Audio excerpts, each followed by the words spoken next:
We're having an influx of migrants in Brooklyn and Queens. They're coming from Ohio, like Katie is, and other places.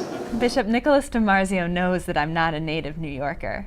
I migrated from Ohio almost 2 years ago, searching for a better life, like so many others who live in our great city.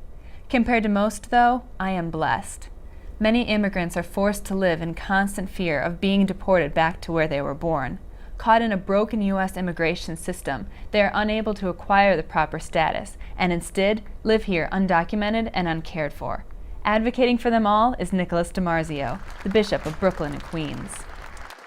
He's a champion of immigration reform, serving both in the Vatican and for the United States Conference of Catholic Bishops. He's at St. John's University in Queens to talk to the students about the crucial issue of immigration. We have a great deal of undocumented people in our country. That's one major issue we need to deal with.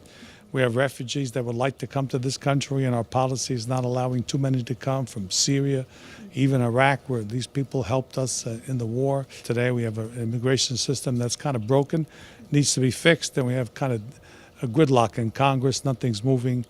So that's part of the difficulty that we're trying to explain today. The bishop has long voiced a common sense truth. Migrants come here to work and that they enhance our society. They build lives in our country, even having children here who are U.S. citizens.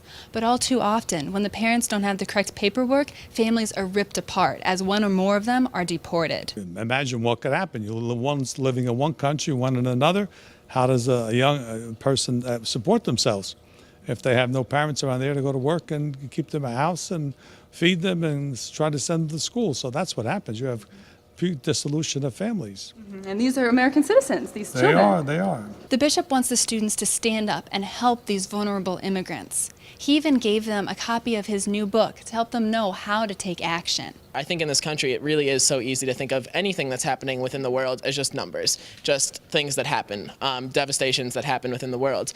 And when we really put a face with it or try and think of it as our own family members, it becomes so much more important to us to really respect them. I'm sure that we can find ways that we reach a compromise. Like, it may not be the perfect thing for me or the perfect thing for them, but there has to be that balance that we can find in between. As college students or as young Catholics or just as young adults, you don't think that you have a voice, but we do. And I think that people should be kind of more exposed to that idea that they have a voice. And so I hope that through that idea, I hope to empower other people. I am intimately aware of how difficult it is to move to a new place, far away from everything familiar and everyone I love. It is almost unimaginable, however, to understand what life would be like in a land labeled illegal. We are brothers and sisters. Like, these people are just like us, and so why wouldn't we give a voice to them when they don't have one? Next week, a delegation of bishops will have Mass on the U.S.-Mexican border to remember the thousands who have died in the desert seeking a better life in the United States. Like Bishop DiMarzio, these bishops want to remind our nation that immigrants are humans too, loved by God, and that they deserve our help and our protection. Reporting for Currents, I'm Katie Breidenbach.